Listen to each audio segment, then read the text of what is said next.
a execução correta, com recrutamento grande de tipos diferentes de volume de fibra, não de tipo de fibra, mas de volume de fibra, tem uma maior tendência também à hipertrofia, correto? Isso. Ingo, obrigado pela colaboração aí, professor. Professor Rudi. Oi. Tá me escutando aí? Sim, perfeitamente. Só seguindo a trilha, Quem só fala? seguindo a linha do... É o Cleiton. Fala, Cleiton, é que aqui no meu chat não aparece quem está falando. Ah, tá, ok. Seguindo a mesma linha de raciocínio do Flávio aí, né? Observando os laudos. A maioria dos laudos a gente tem como valência inicial a resistência, né? Tudo é ligado à resistência. Resistência à força, resistência à velocidade e assim por diante. Estou correto? De novo, deu um piquezinho, de novo? A resistência ela é um fator mais fundamental das valências e é baseado nela que a gente classifica as outras resistências, né? Resistência à força, velocidade e assim por diante. Isso aí. Isso. Ok.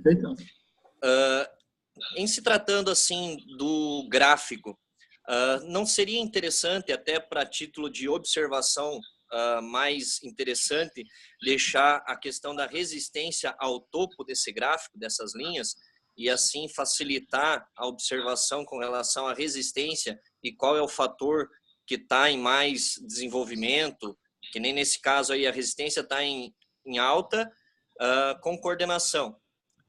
Não seria interessante, de repente, ajustar esse gráfico para facilitar o visual com relação a isso? Tu diz subir a linha da resistência para antes da força absoluta. Isso. Ok.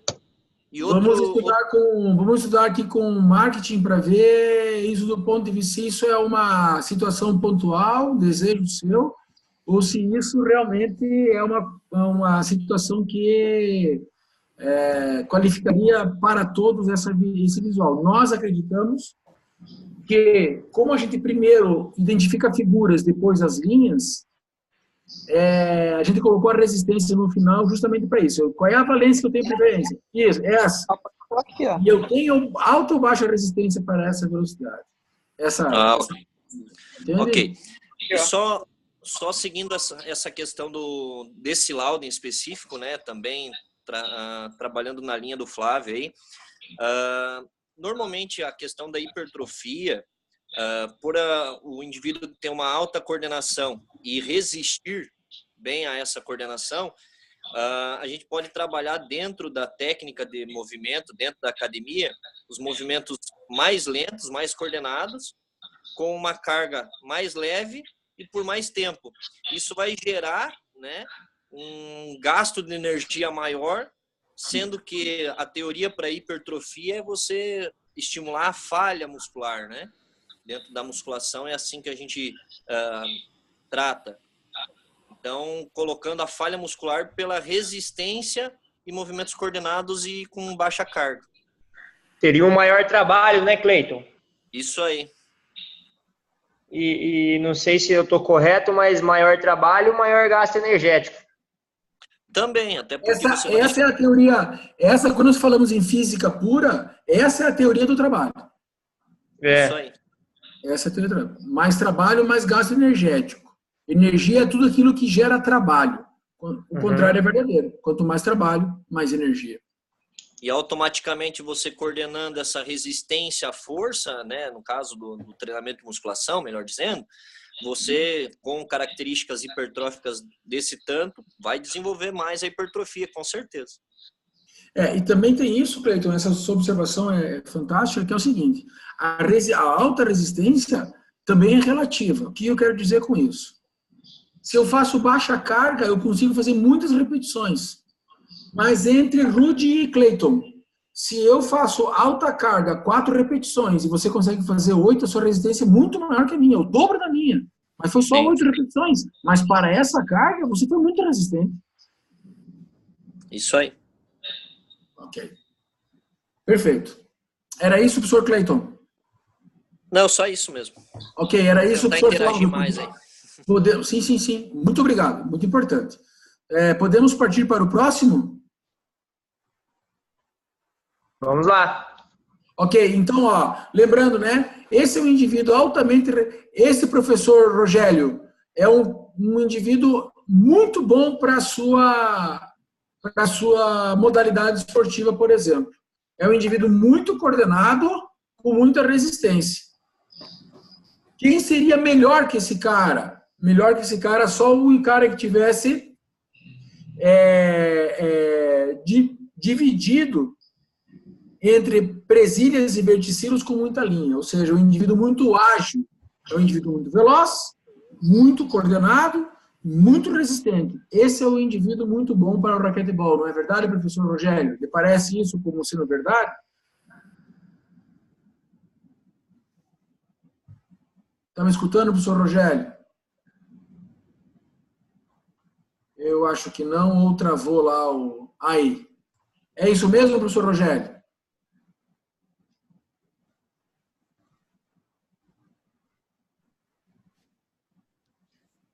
Vamos lá para o próximo laudo, então.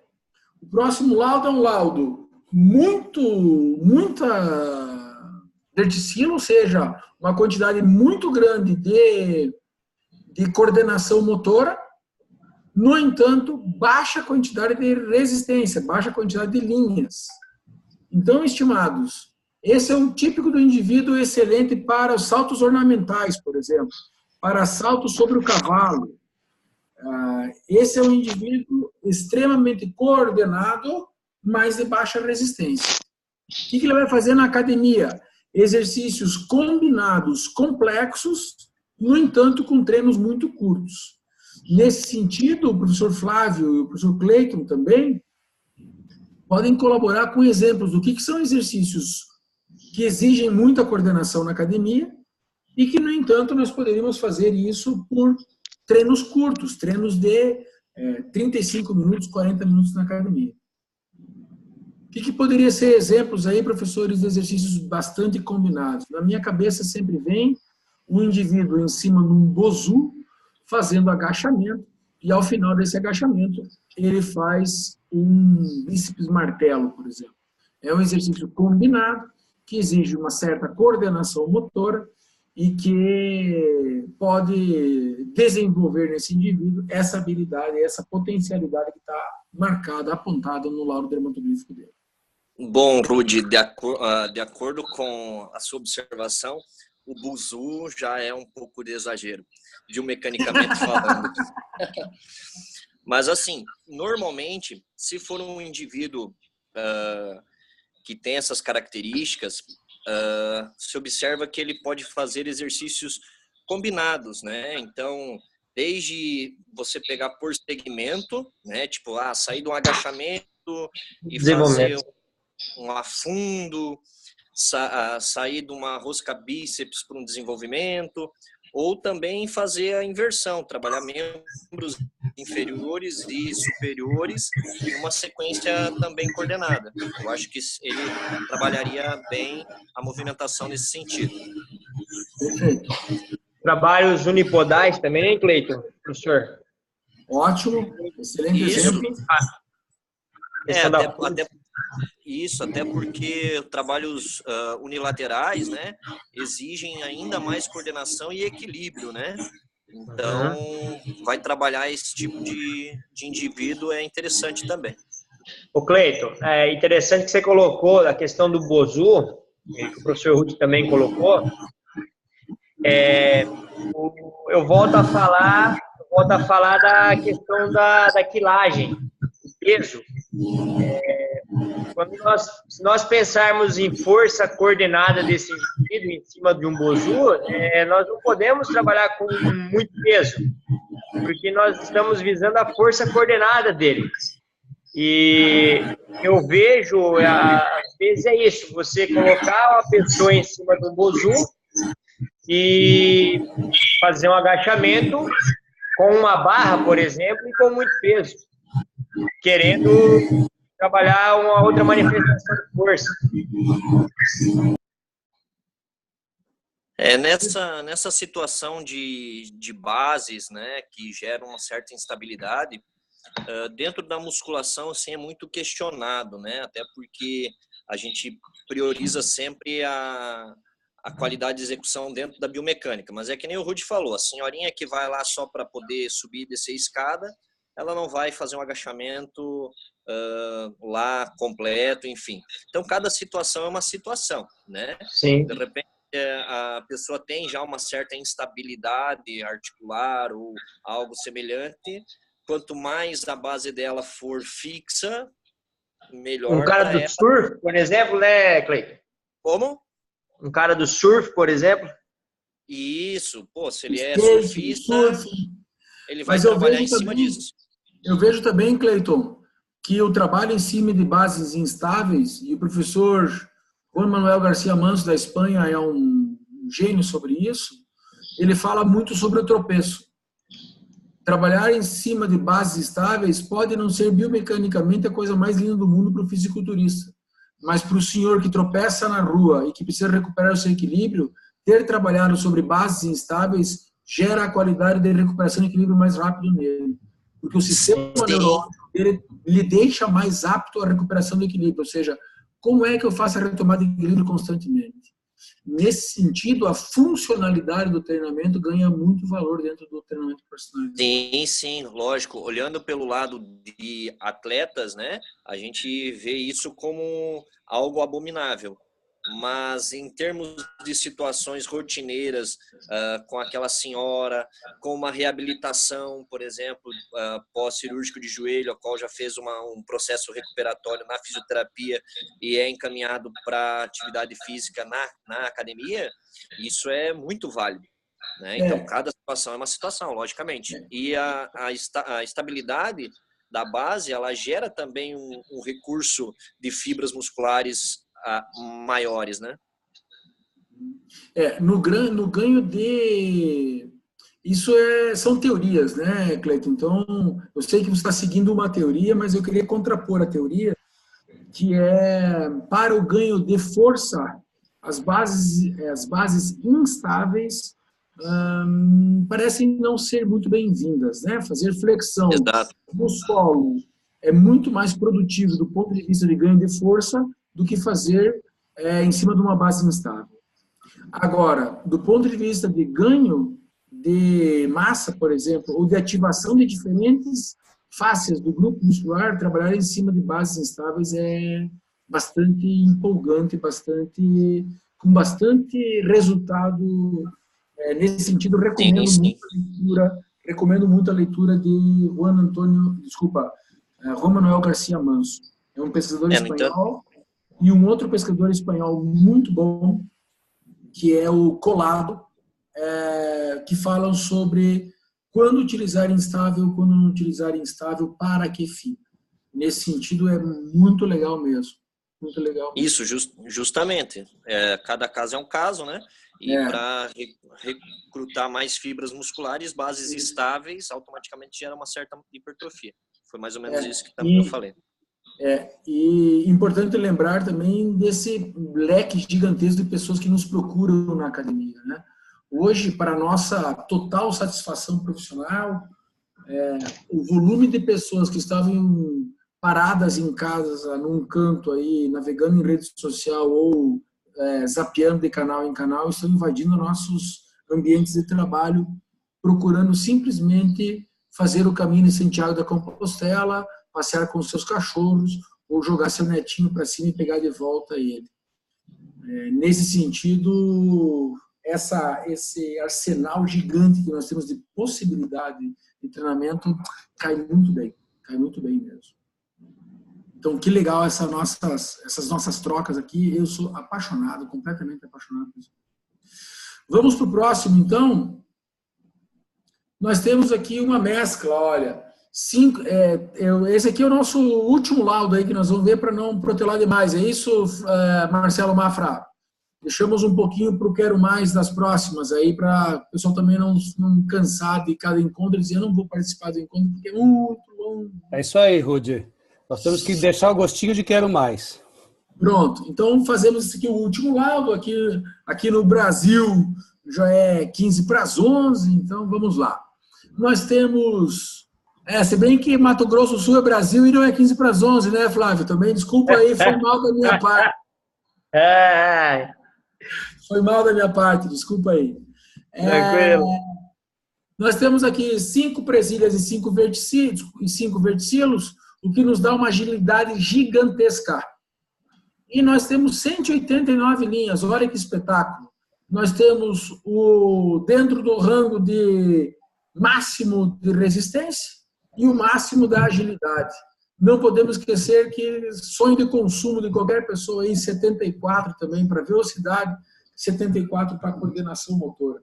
O que nós temos aqui, esse também é um cara especialíssimo para esportes de quadra curta, que não são de tempo corrido, mas sim de tempo cronometrado ou jogos onde os pontos determinam o fim da partida. Excelente agilidade, excelente velocidade, excelente coordenação motora por longa duração.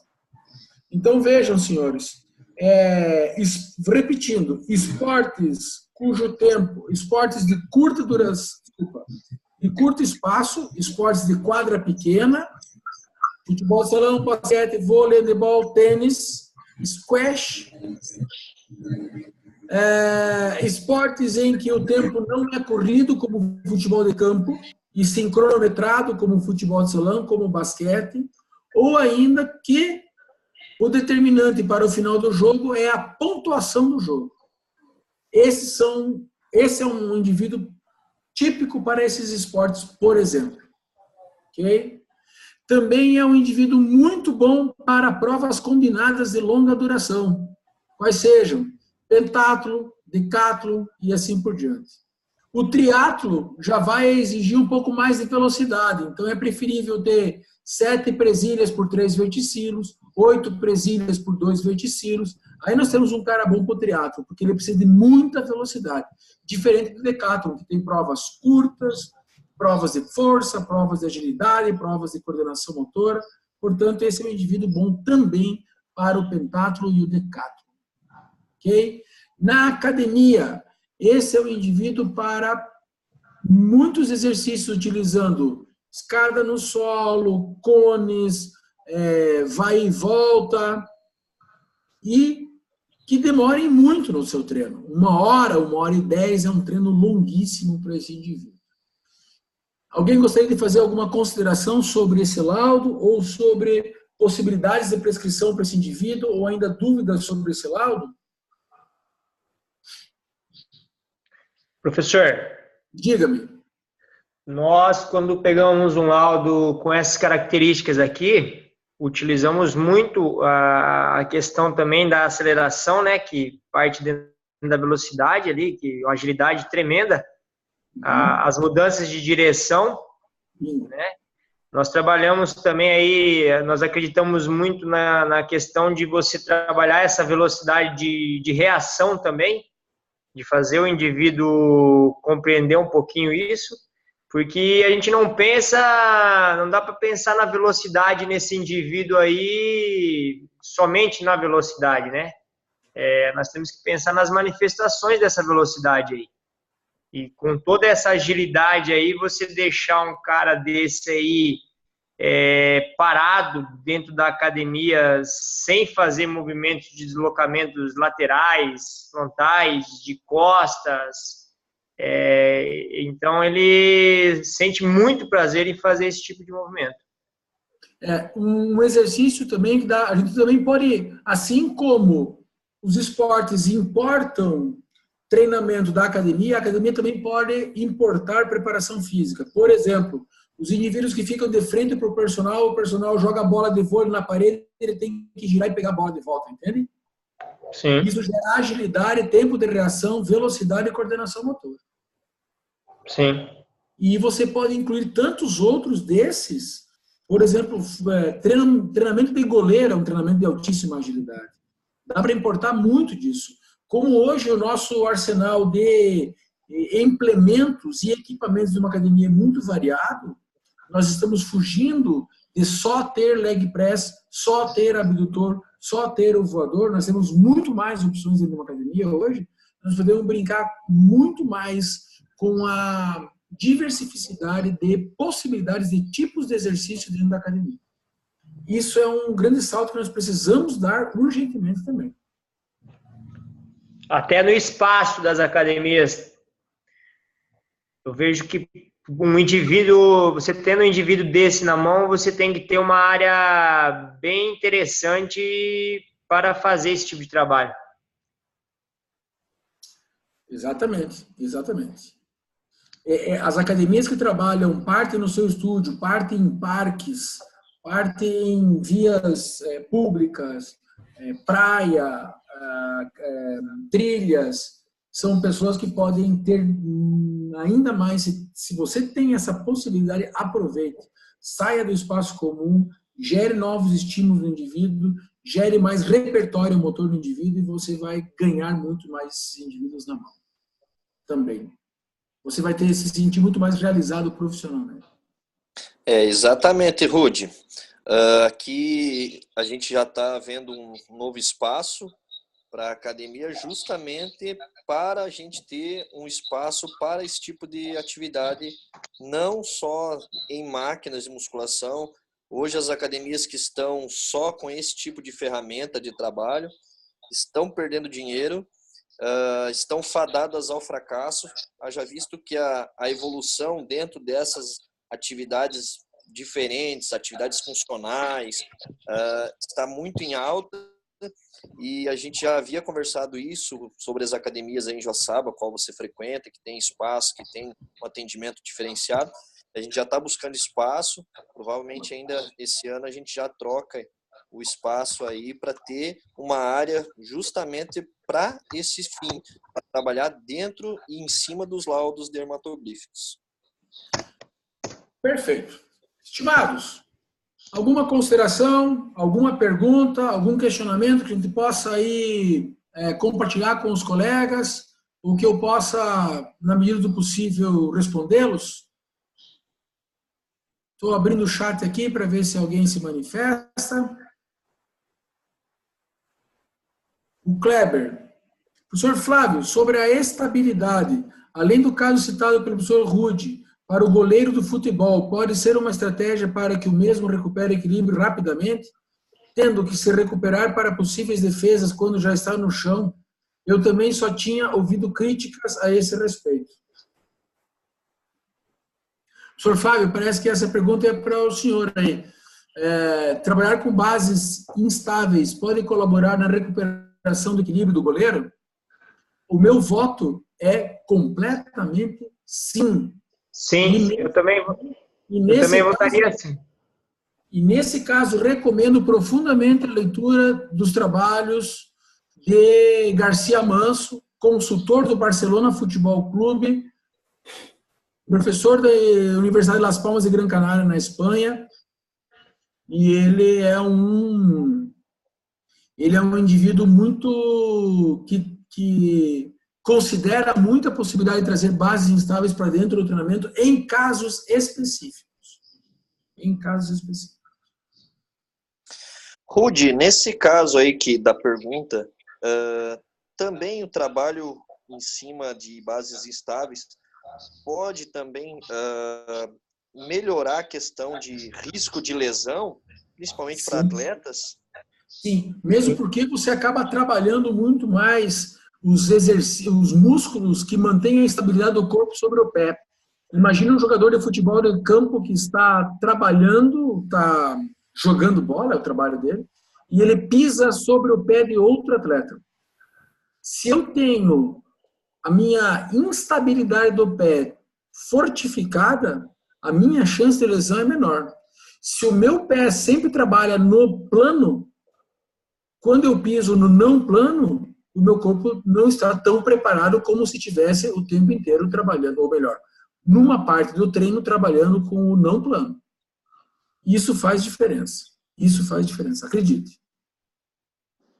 Cleiton, eu vou te mandar um vídeo. Eu estou com uma aluna aqui na academia recuperando lesão de cruzado anterior e nós estamos trabalhando bastante base instável, viu? Eu vou te mandar o vídeo que eu fiz dessa semana dela. Bastante equilíbrio, bastante força unipodal, e ela tem pelo laudo dermatográfico dela, tem excelente capacidade de velocidade, coordenação motora, agilidade dela baixa, e porém ela está um pouquinho acima do peso, só que ela foi atleta de vôlei, não atleta profissional, mas ela disputou alguns estaduais aqui, e rompeu o ligamento do joelho jogando vôlei agora, tempos atrás. Então, nós já estamos tendo resultados bem interessantes com esse tipo de trabalho. Eu vou te mandar o vídeo para você dar uma olhadinha. Show, manda aí que a gente dá uma olhada. Perfeito. Mais alguma consideração, senhores? Mais alguma consideração? Bom, temos 1 minuto e 49 só. Eu gostaria profundamente de agradecer a presença de todos, agradecer imensamente aí a organização do Marcelo Mafra, fazer uma consideração com a nossa colega Marcela, que pediu para que esses nossos encontros se repitam mensalmente. Sim, agora que retomamos o 2019, nós vamos transformar isso em rotina dentro do nosso grupo, sempre com um tema novo. E quanto ao profissional que vai nos atender em forma de saque ou ainda hotline, isso é uma ida sem volta. Nós estamos apenas no processo de seleção de profissionais e já temos o espaço dele pronto nas salas, que é uma sala com internet e telefone dedicado só para isso. Ele trabalhará das 8 às 12 e da 1h30 às 5h30. Então, os profissionais que fizerem perguntas por chat, por WhatsApp durante a noite, terão a sua resposta logo de manhã, visto que não é necessariamente uma emergência, mas é um tira-dúvidas, é um plantão de tira-dúvidas com um profissional que trabalha como personal trainer, que trabalha como já foi atleta e trabalha com preparação física de atletas. Nós estamos nesse processo de seleção, já temos um candidato, e nós vamos ter uma conversa com ele na sexta-feira. Essa é uma próxima ação de suporte para todos os nossos profissionais que a Salos vai oferecer. Ok?